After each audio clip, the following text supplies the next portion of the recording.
Assalamualaikum warahmatullahi wabarakatuh. Perkenalkan, nama saya Nurista Kurnia Niswin Almaulidia dengan NIM 210113110150. Nah, di sini saya akan menjelaskan atau memaparkan hasil analisis saya terhadap sekolah semasa saya MI atau SD pada waktu dulu. Nah, baik, di sini saya akan menjelaskan terlebih dahulu kurikulum dan pembelajaran. Nah, kurikulum itu merupakan alat untuk mencapai tujuan pendidikan sekaligus sebagai pedoman dalam pelaksanaan pendidikan. Sedangkan pembelajaran itu sendiri lebih menggambarkan komponen proses dalam kurikulum, terutama pada saat kurikulum sudah diimplementasikan dalam pembelajaran. Tentunya pembaharuan kurikulum biasanya dimulai dari perubahan konsepsional yang fundamental yang diikuti oleh perubahan struktural. Pembaruan dikatakan bersifat sebagian bila hanya terjadi pada komponen tertentu saja, misalnya pada tujuan saja, isi saja, metode saja, atau sistem penilaiannya saja. Nah, pembaruan kurikulum itu bersifat menyeluruh bila mencakup perubahan semua komponen kurikulum. Selanjutnya saya sudah melakukan analisis terhadap sekolah saya semasa MI dulu, yang mana dulu waktu saya MI menggunakan kurikulum KTSP 2006. Nah, sekolah yang menganut KTSP 2006 itu sendiri memiliki full authority and responsibility, yang berarti sekolah mempunyai kebebasan dalam menetapkan kurikulum dan pembelajaran sesuai dengan visi, misi, dan tujuan sekolah. KTSP juga merupakan salah satu wujud reformasi pendidikan yang memberikan otonomi kepada sekolah dan satuan pendidikan untuk mengembangkan kurikulum sesuai dengan potensi, tuntunan, dan kebutuhan masing-masing sekolah. Berikut saya jelaskan tentang kekurangan dan kelebihan dari sudut pandang kurikulum dan pembelajaran dalam sekolah MI saya dulu. Yaitu pada kelebihan, yang pertama, beragamnya ekstrakurikuler sehingga dapat mengasah minat dan bakat peserta didik. Kemudian yang kedua, suasana lingkungan sekolah yang mendukung. Sedangkan untuk kekurangan, yaitu yang pertama, pada saat masih menganut kurikulum KTSP 2006, pembelajaran lebih berpusat pada guru, di mana guru kebanyakan menggunakan metode ceramah saja, sehingga pembelajaran terkadang monoton dan mengakibatkan murid menjadi pasif. Hal ini berbanding terbalik dengan kurikulum pada zaman sekarang. Contohnya saja kaitkan dengan kurikulum Merdeka, yang mana kurikulum Merdeka lebih mengutamakan pembelajaran berbasis proyek. Dengan begitu, lebih dapat membuka peluang sangat besar bagi peserta didik sehingga pemahaman konsep peserta didik dapat terlaksana dengan baik. Kemudian kekurangan yang kedua, yaitu sekolah kurang memfasilitasi adanya media atau sarana prasarana untuk menunjang pembelajaran. Kekurangan yang ketiga, yaitu pada waktu itu masih kurang maju dalam hal teknologi.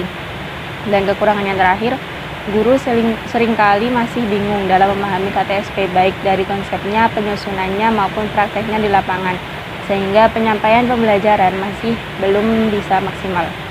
Menurut saya, menggunakan metode ceramah pada zaman sekarang kurang efektif. Selain itu, siswa akan lebih mudah memahami pembelajaran jika dengan cara mengeksplor tentang materi apa yang diajarkan. Di samping dengan akan memperoleh pengalaman, siswa juga akan lebih tertarik, memberikan motivasi, dan dapat menstimulus peserta didik agar berpikir lebih luas. Nah, di sini untuk mendukung pernyataan saya akan menampilkan jurnal dan artikel yang saya pakai untuk mendasari pernyataan tersebut. Baik, di sini kita mulai dengan kita ketikkan saja pada Google Chrome, yaitu kita ketik Google Scholar. Nah, kita tunggu sebentar, kemudian kita klik lagi.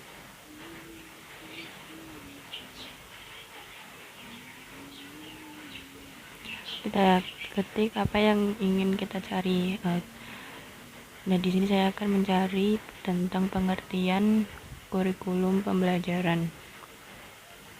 Kita ketik.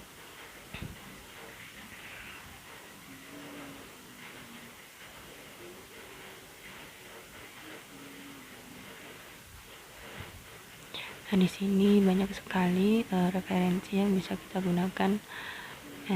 Saya akan membuka satu artikel yang saya gunakan sebagai pendukung dari pernyataan saya tadi, yaitu kurikulum dan pembelajaran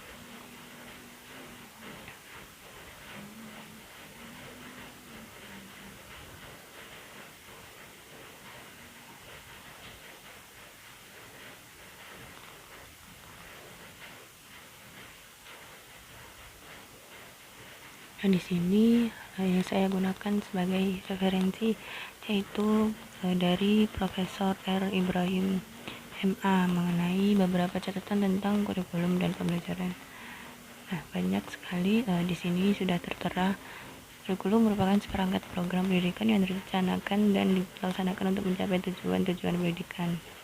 Kemudian ada pengembangan kurikulum, pola pengembangan, tahapan pengembangan, sosialisasi kurikulum, inovasi.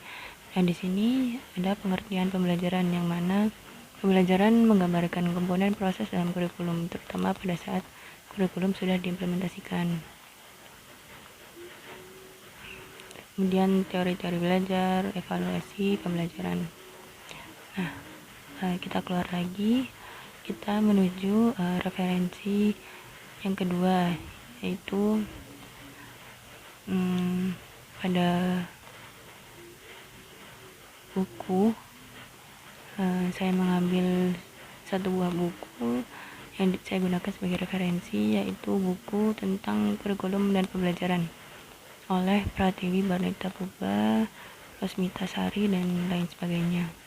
Nah, dalam buku ini menurut saya sudah lengkap mengenai pengertian kurikulum dan pembelajaran.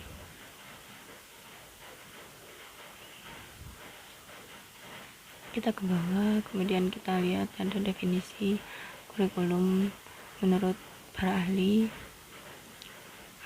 dan lain sebagainya. Ada konsep kurikulum juga. Nah, menuju referensi yang ketiga, yaitu kita ketikkan lagi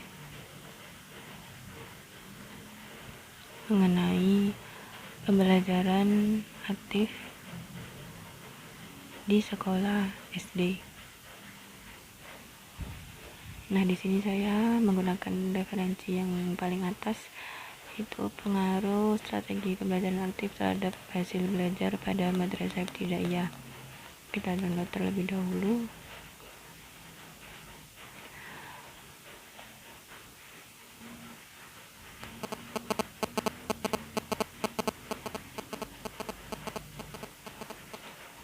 Kita tunggu sebentar.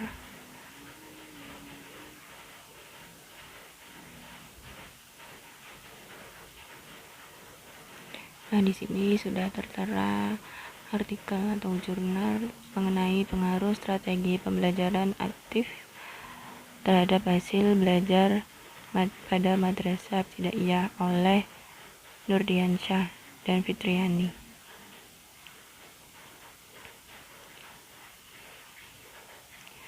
Artikel ini berisikan tentang strategi apa saja yang dapat kita gunakan untuk membantu siswa dalam pembelajaran supaya bisa aktif dan tidak terkesan monoton. Baik, itu saja presentasi dari saya. Apabila ada salah kata mohon maaf. Terima kasih. Wassalamualaikum warahmatullahi wabarakatuh.